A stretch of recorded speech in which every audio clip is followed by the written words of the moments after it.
Albert. Einstein!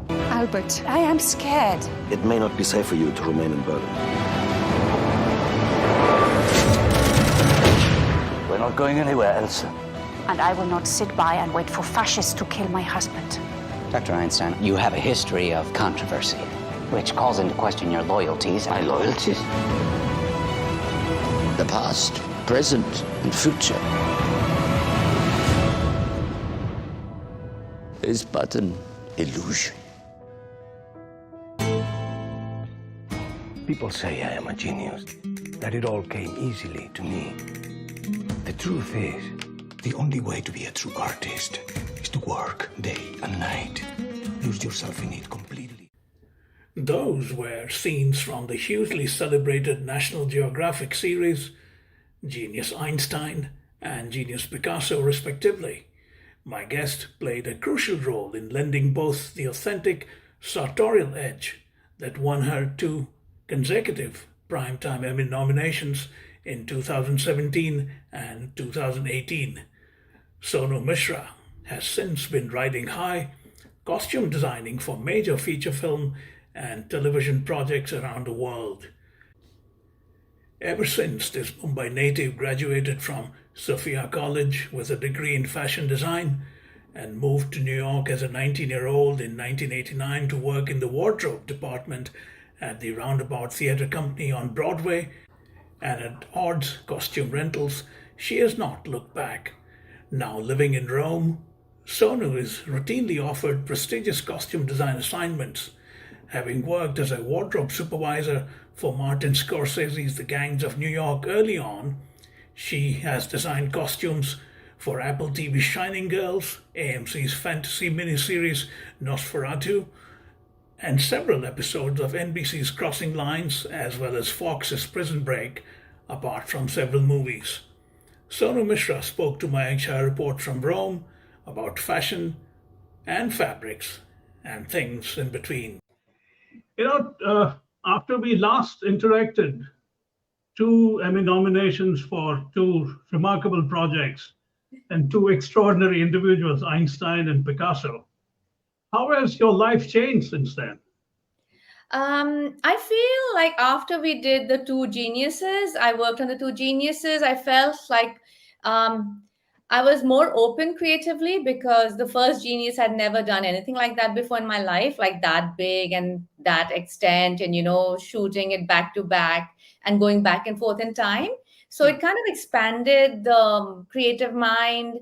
Also, we have to be very, besides being creative, we had to also be very organized because we were shooting at different times, we were shooting different periods. So in somehow after that, then I felt like there was a big expansion in my capacity of doing my job. Like I wasn't afraid of anything. I wasn't afraid before that, but I got more excited after that because I feel like when you work with really amazing talent and it becomes like a teamwork, hair, makeup, wardrobe, the director of photography, our director, our showrunner. So it became this massive endeavor where we were all working hand in hand. So it was very exciting. After that, it just became even more exciting to do the work. Tell me a bit about how you landed that Ron Howard, Brian Gazer project. It's like you said, it's a big project. I was working on Prison Break in Vancouver in 2016. And somehow, I think it was a really great experience over there. And I think they were saying good things about me to Fox because it was produced by Fox. And so my name, and then they were coming to Europe. And so I got interviewed by our showrunner, Ken Biller, who, I had an interview on Skype and it went well and they hired me. So it was literally, I think it was a bit lucky because I was at the right place at the right time and the right people saw some talent in me, and that's how I got it. As I pointed out in my email, you have dressed up 2 absolutely diverse geniuses, one of whom is not particularly known for fashion style at all. In fact, it was often slovenly, namely Albert Einstein. Yes. And then you had Pablo Picasso. Although these are the screen avatars, I'm fascinated by what it meant to have dressed up these 2 extraordinary characters. Talk a bit about that. Okay, so I think basically on any film or TV show, the first thing is to find out who the person is and to go behind the psychology of the person and then see who our actor is and somehow see where that connection happens because each actor is different. And Jeffrey played Einstein in such a he's very much a method actor. They both felt their clothing on their bodies. Like when I would do my fittings, you could see that they needed to see how they felt in their clothes, how they move in them, because you really have to find that character in the clothing. So it's very much like, and then of course both of these amazing artists and scientists, there was luckily a lot of documentation and archive photographs, and especially for Picasso there were many videos. So just trying to also, that is one thing, to find out who the real person was, looking at our actor, figuring out where that connection will happen so it becomes very smooth and natural. And at the same time, it was important to see the scripts, read the scripts. We had 10 of them. Each season had 10 scripts, and see the timeline. So even though each episode we were going back and forth, what I did was I started like when they were born and when they passed away, and then we marked all the milestones in their lives, and so there's a lot of like even the blueprint that happens. So the approach towards Jeffrey was also very specific. So I had all my mood boards, I had all the timelines, and then finding the clothes in this right eras, the right making them, finding the textures. Like for example, when he starts out, he's younger, so he's more fitted, more the clothes look are more fitted, and we had the younger Einstein who was Johnny Flynn, who's amazing. And then as he grew older, I ended up like making like padded bellies, because we have to also transform the actor through silhouettes visually. So that was Jeffrey, and it was very, very meticulous, very, very like we needed to get exactly how he felt psychologically in those moments of and how life was in the historical moment itself.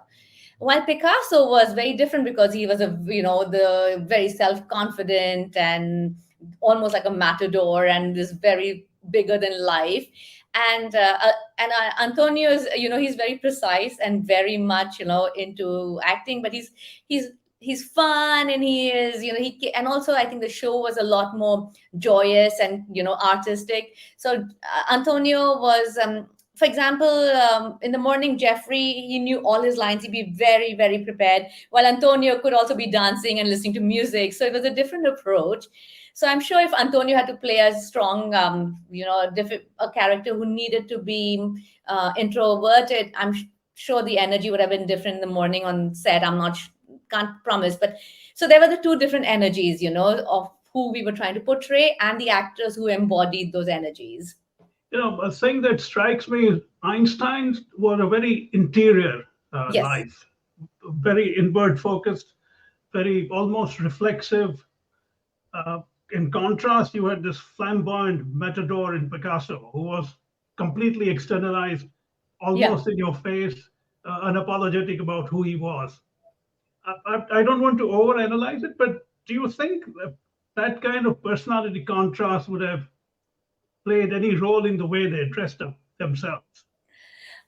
You know what? I'm not sure, but what I can tell you is that my first fitting with Antonio, if I've understood your question, Yeah, is sure. whether costumes played a role in them finding their character. So my first fitting with Antonio was in September in Paris. It was very hot, and I had all these really big, heavy woolen clothes, and the choice of fabrics and the way we actually cut the suits and all was very specific to make Antonio look shorter, because Picasso was not a very tall man, and Antonio is taller than him. So we had to bring everything down and, like just ground him more and make him a look, because he's quite lean and he's very, he's very, very, he's in good shape. He looks great. So we had to make him feel stronger and more like a matador. So I wasn't sure, here comes Antonio Banderas. We're doing our first fitting. We're in Paris. We're all sweating. And I'm like, oh my God, what if he won't take to wool and all the fabrics I've chosen? It would get cooler later. But he came in, he was lovely. And then we did the fitting and he tried on his clothes. And he stood up straight, he put his hands in the pocket and he looked around, and I'll never forget that moment. I think I've said it a few times. He just looked in and he looked at me and he says, he said, "You got it. I think I feel Picasso in my clothing." And how both the wonderful. actors, no, it was amazing. And Jeffrey, the same thing, we were trying those quotes on where he would walk in the middle of the street when they were like, the kids were handing out the Nazi flyers. And, and Ron Howard said to me he wanted something that would have a little flow, like when he walked, you could feel the flow. And same thing, we tried on different quotes. And then the one that worked, I saw Jeffrey just change. And then when, everyone just agreed that was it. So I think an actor needs to feel their clothes on their bodies, because if they don't feel right in it, it actually can hamper their performance, I believe. No, absolutely. I'm glad you mentioned it, because I was going to ask you about this. There are some actors who, in fact, say that unless they wear those particular clothes, they find it difficult to get into the character they are playing. And in these two cases, although they are both great actors, Einstein and Picasso, they are such larger than life personalities. I'm sure your costumes would have helped them sort of an entry point into their lives. Definitely costumes and hair and makeup, because I always say hair, makeup, wardrobe, and photography, besides obviously the direction and, the actor's talent. But I feel like hair, makeup, wardrobe, and photography, because even our DP is amazing. So, the way the lighting, the way they light the camera and all, it changes. So it's such a collaboration what we do. But you're absolutely right. I think wardrobe and hair and makeup, the actor has to embody, that character through your work. So that's why I love it, Mayank. It's so beautiful to, just be in the room when you're trying to figure out what this character is going to be like and how it'll play out. And then to see the response from the actor, then from the director and, the crew members, it's kind of cool. Interestingly, this is off a tangent. For someone like you who's dressing people, actors' guards are necessarily down when you Yes. do that. Yes. So you get to see sides of people that a lot of people don't get to see. Yes. In a sense, they have stripped themselves, right? Truly. Metaphorically. Truly. I don't know if you have any experience that you might want to share with either Jeffrey Rush or Antonio Banderas, because they're both very different people. So both of them, I mean, so Jeffrey, I just love Jeffrey because he was always so precise and always he knew all his lines. He knew all the scenes, he knew all the pages, he knew everything. It was mind boggling, because someone like him who was able to remember 10 scripts and all his, scenes, it was mind boggling. I've never seen anything like that. But he was also very courteous, always respectful, and also funny, and also, amazing. But of course, he had to be in character, and there were quite long scenes, and all these dialogues and pretty intense scenes. But I was quite impressed by the way he was ready for any scene. He knew all the lines. He was ready for that. While Antonio also, he knew what he had to do. He knew all his scenes, but he could be playful. One morning I went to the set. It was like 6 a.m. and we were supposed to go to, set in an hour. And I walked in to just see what the tie was or some, detail. And he had his music on. So we ended up we did a little Spanish dance in the morning. Oh. So it was really, I'm like, okay, this could be a nice way to start my day. And we had many, many different fittings, and each fittings, because as episodes would progress, we would have the actors come back to fit for the different. It was always interesting because, besides the work, there's always an exchange of, stories and histories. And both Jeffrey Rush and Antonio Banderas, they're amazing human beings, just great, great talents, but also really great people to be around, like very respectful. Also, they know who their roles are, they know what they're doing, but at the same time, they are great professionals and amazing talents. So every day was incredible. We didn't know what could happen. Just last bit about this particular theme. Since you're talking about a period, say, the ending 19th century and beginning and middle 20th century, I'm interested to know how you zeroed in on the choice of fabrics. Okay, so when it comes to fabrics, I always try to use what would be, authentic. So, I really love natural fabrics, and I feel like natural fabrics, I don't like any blends in, especially if it's a historical piece, You can tell on camera that there is some, synthetic fabric in the blends, and the way it moves on camera, it's Yeah. completely different. So, in general, I don't like to use. Unless it's like a 1970s and polyesters, like we had some scenes, so that's when it Yeah. makes sense to have it. But in general, I'd like to use like really good fabrics, also out of respect for my work and for the actor, because the actor has to, or the actress has to be in their clothes for for the duration of hours, for months. So even when they touch something and it feels good, that automatically Yeah. helps one step forward, and then everything translates on screen. Like I feel like whatever choices we make will translate on screen. So I do, like over there it was all like we saw looked for all kinds of natural fabrics, with wools and silks and cottons and linens. So depending on what atmosphere we were trying to create, we would go in, and I had shoppers who would go out and buy textiles, and so yeah. Right. Your recent work includes works like Apple TV's Shining Girls or Yes. AMC's NOS Yes. 482 and Prison Break, Crossing Lines. Now, these are very divergent moods. Yeah. I'm interested to know how you would work on, say, something like NOS 482 compared to Prison Break. Now, Prison Break having wardrobe is a bit, it's hard to believe, but I'm sure there is pretty intense designing involved there. There is actually, when it's simple, you really have to rack your brains, because in Prison Break, for example, Michael has only one set of costumes for almost whatever, like most of the series, because he runs away from a prison. So Yeah. basically, there, and again, we have to Prison Break. We actually was very complicated. You will not believe it, because we had Yemen in the season Right. 5, and we were shooting in Vancouver, and we were going to shoot in Morocco. And I went to Vancouver, and I actually, we tried to figure out all the contemporary clothing. In the meanwhile, trying to figure out Yemen, I felt that the only way we could make that authentic and believable was make all the clothes in Morocco. So I went to my producer, Steve Beers, and I said to him, I said, it's going to cost us less to go to Morocco, because we had a base, we're going to shoot there. I said, I can send someone there and we can make the clothes there, Yemeni clothing, because we need to make it look authentic. So we had a bit of a discussion about it. We figured, came up with numbers and whatnot.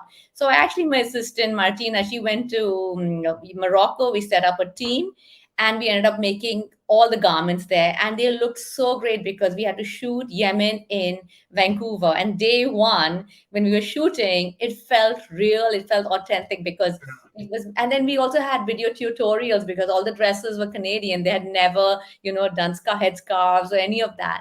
So we actually, from Morocco, the team had sent us video tutorials, and everyone actually did the tutorial in Vancouver, because we wanted it to look real. And in the meanwhile, for the men's costume, because it's like all stunt driven, we need to have 20 of each costume, because there was dirt, there was mud, there was this, there was that. So we had all the different stages. So there was a lot of planning, and then also aesthetically trying to figure out what colors we want to use, because it was all dusty. And in fact, if you see any of the photographs, we use all mud tones and with some splashes of color. Right. So it was really intense and kind of fun. And we had to do back and forth between Vancouver, Morocco. Then we came back to Vancouver, so the clothes were being sent back and forth. So that was more like aesthetically, we needed to figure out what it would look like, and then the organizing it of all of Right. it. While Nosferatu, NOS 482, that's written by Stephen King's son, Joe Hill. And it's amazing, because it's a bit of a fantasy sci-fi, and it's from these graphic novels. So it was really cool, because we had to create these. I had to create these costumes for Zach Quinto, who's amazing, who played Manx, and then the rest of the world around them. And then we had this Christmas Land, it was called, where it's Christmas forever. and we came up like there was no timeline, so I ended up like getting research from like 1901 and all the like really spooky clothing, and we created some amazing costumes in house. I had a very big department, so we were making masks and we were making clothing, and we were like coming up with these amazing costumes. And our makeup hair designer is he did Johnny Depp's big, most of his styling, and he actually did all these amazing teeth. So we had to like for the little kids, because they're supposed to be young vampires, little vampires who Manx really steals their bodies and brings them to this Christmas land.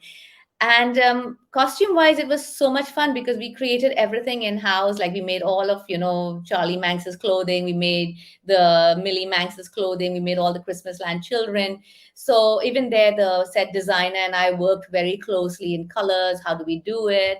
So it was kind of great fun. And Carrie Skoglund, who was the director, and Jamie O'Brien, they're amazing women. So a lot of brainstorming, lots of trying to figure out what we need and But creating. Nosferatu being what it is, were there specific references to the way the clothing was, or it was left to entirely to your imagination?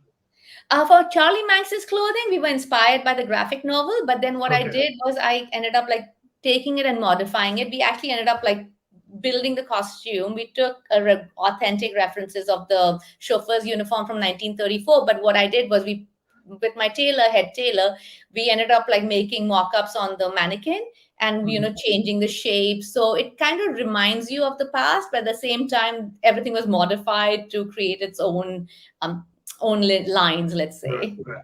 Yeah. So the fact that you come from India and the fact that India is the hub of fabrics, do you think one has a natural feel for fabrics by the simple fact that you come from India? 100% fabrics and colors. And Right. my father was a film producer in India back in I the see. day. He only did like 2 or 3 movies, and I then see. I didn't know that. Interesting. yeah, and he did Dharti Ka Hai Pukar Ke in Oh, 1969. I see. Nice, lovely songs. Yeah, yes. And I kind of like remember being a kid and going, and he was Dharmender's best friend, and they did he was his talent manager also. Then he had like later on there were some complications, but anyway, that's life. But so I grew up, and I think seeing my father and Dharmender travel around the world. Back in the day, they would go to Malta and wherever and do movies. Yes. I would look at them, I'm like, oh my God, I think I can live my life like that. So yes, for sure. He used to have a storage room, big. It was called the go down. You used to go down, and you're not supposed to go down. But I used to sneak in with my friends in the afternoons, and we would go and look at all the reels and clothes. So for sure, I'm very very much influenced by Bollywood and my childhood. What's your preferred fabric left to you? Is there something that you would use repeatedly, or that's not how it works? Do you know what I mean? That's a very good question. I think it depends on what intention, who we are dressing, what costume we're trying to create. But my favorite fabrics are for sure for myself and for film. I love good cottons, organic cottons, Yeah. because there's something about that cotton. And of course, if you're doing it's winter, then cashmere wools, because cashmere again, if you can have that option. It's so soft on the body. And I love silks, so these are my 3 favorites, and linen. Actually, when you keep, I can go on like Yeah. flax. I'm glad you are not mentioning polyester. in the 70s, one grew up because that used to be, and it became a sort of a pretty popular fabric. It Yes. was horrible. And I grew up in Ahmedabad. In Oh, did you? Ahmedabad's heat, Yes. to wear polyester was torture, but people did. Yes. And the shirts would actually stand when you took them out. So I'm glad you are not mentioning polyester, but apparently I think I'm digressing once again. I think part of the reason why it became popular was the cost thing. They were very cheap and lots of people could afford it without washing them much. So I Truly. suppose that was the. As I wrote in that email, fabrics really haven't undergone a major change for close to now 100,000 years since they were first used. I mean, there is some change, but by and large, they remain the same. Yes. do you think there is any possibility that as we move towards a more modern life, fabrics would change fundamentally? Do you know, that's a really good question. In fact, I was so appreciative of you asking that question because actually, one of the things we have to be more mindful of, and I think everyone is doing, is sustainability, Right. because I think that way, and I know there's one thing that I've never used so far. It's the 3D fabric, and Oh, so that I've never used. There was a chance a little while ago for a project where it could have been used, but it didn't. There were a bit of hiccups that happened with it. But I feel like the biggest thing that comes to me is like, I think the way we could change it is to be more mindful about what kind of fabrics we are making, and to really pay attention to, like, whether it's sustainable, whether it's locally bought, and then for something more advanced, I think something that's different from what we already have. I'm really curious about this whole 3D method. I don't right. know much about it, but I'm curious about it. Yeah.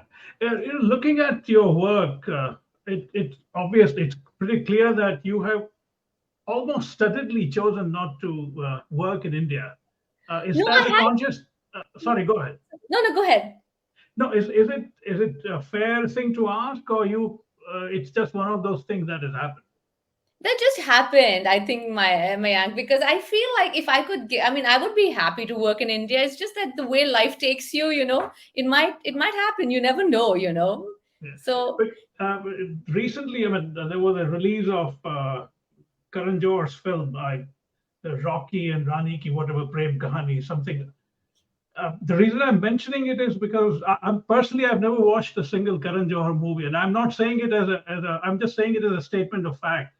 But I read that these costumes in that where they've really taken a life of their own. I don't know if you have uh, seen the works there, because a lot has happened apparently in that. oh, yeah, I should write it down. I'll watch it, Karan Johar. Okay, Yeah, I think Rocky and Rani ki some Prem Kahani.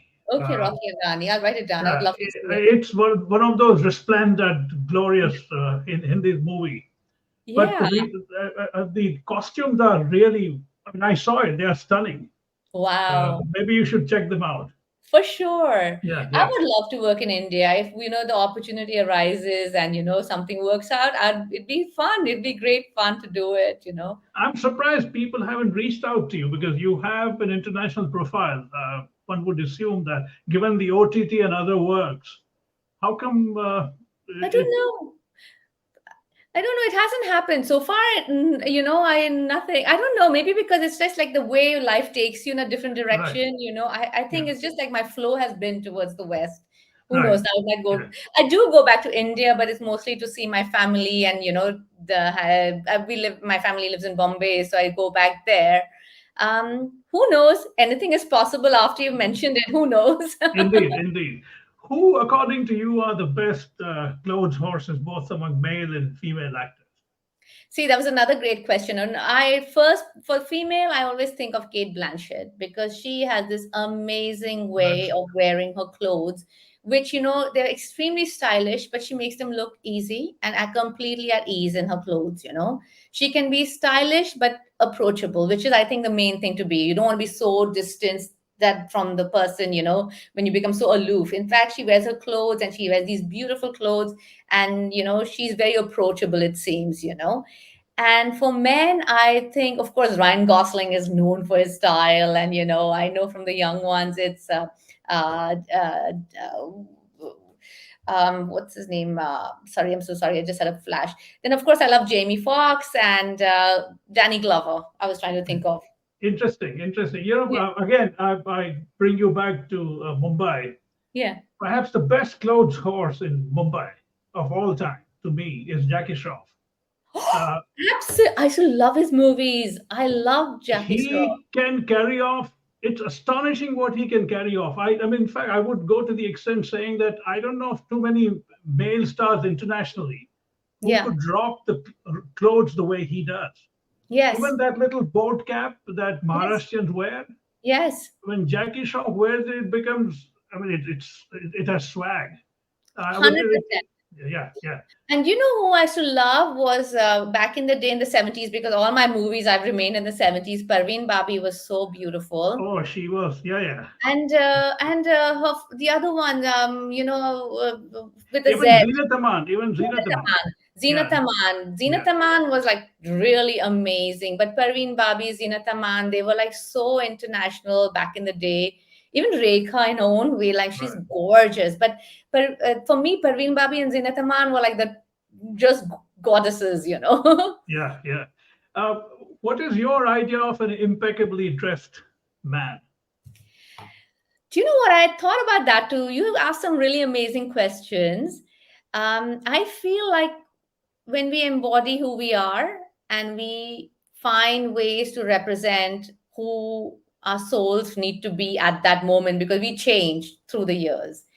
And when we are dressed in a way that I really believe when we feel good in our clothes, we look good, you know, that's my thing. So if I see a man and he looks amazing in a suit and he's got that, you know, there even suits can be completely hipster, or they can be like very Milan, or they can be, you know, this, or you have like someone in jeans and t-shirt but has that ease, or a woman who's just wearing a mini skirt or a long skirt or a dress. So whatever actually makes us feel good in our bodies and our skin, and you know, it represents that moment. Like, it's obviously one dresses differently for a red carpet to go to, you know, have coffee. So I think there are so many Right. elements, so I feel like it's a bit of a mixture of everything. Okay.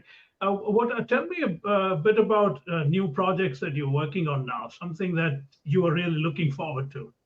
So I was supposed to be in Canada working on The Abandons, but for Netflix. But with the strike, everything is on hold, and I'm not sure what will happen next. I have a couple of uh, offers after the strike, so I just want to wait and see I and see. let you know. Yeah, no, sure.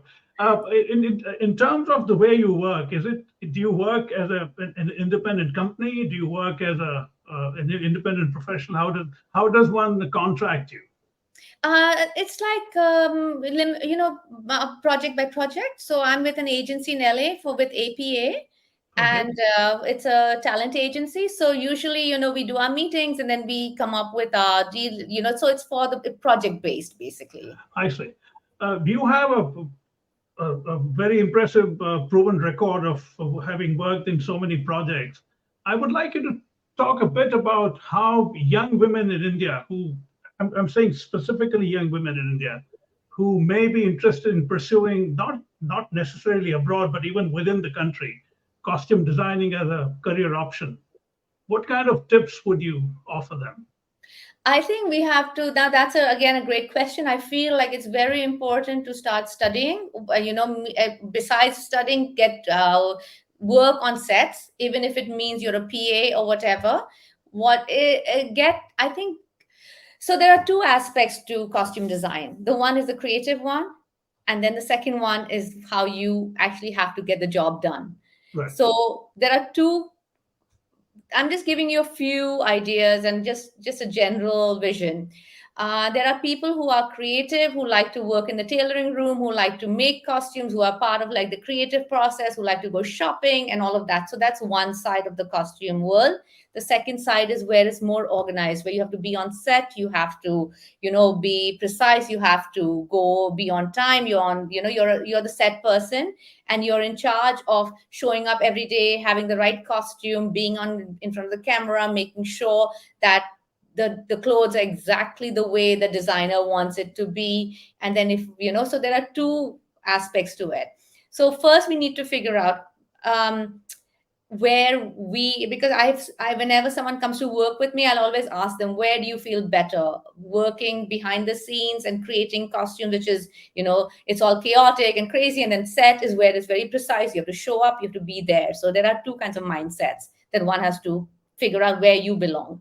And then, of course, before you answer that question, one has to have experience. So go and work with designers, go and work on sets, go and work in other teams as well, just to see how it works. Because the main thing is we don't realize how long the hours are, how stressful work can get, that how how much resilience we need. So one has to slowly and steadily find their tribe. So find designers, or if they want to be designers, if someone wants to work with a designer, work with different designers, see what style fits you, because some designers are very organized and very creative, and other designers go with the flow. So it depends what kind of person you are, so you have to make connections. Sorry, it's a bit of a long. No, I understand. Imagine me as an 18-year-old girl in Yavatmal, for instance.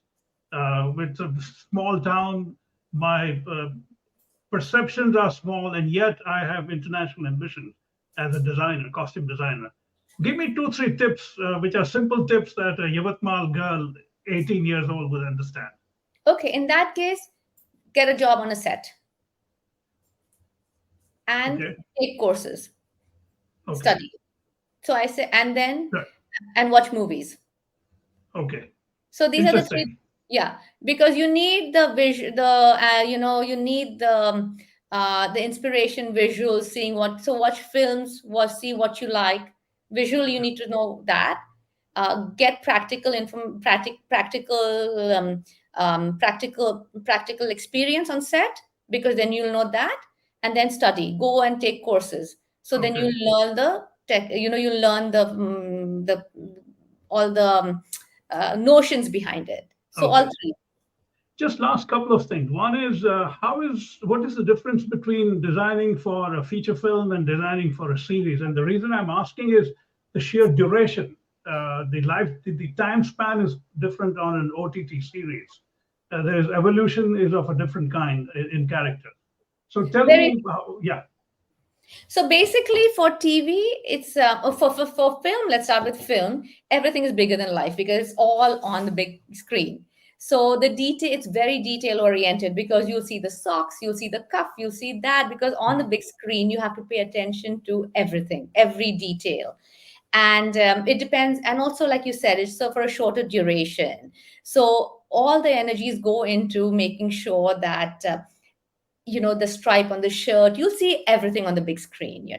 So Right. it's very much oriented towards the details, the way the cuff is cut, the collar is cut, everything's very detailed. The earrings, you'll see everything.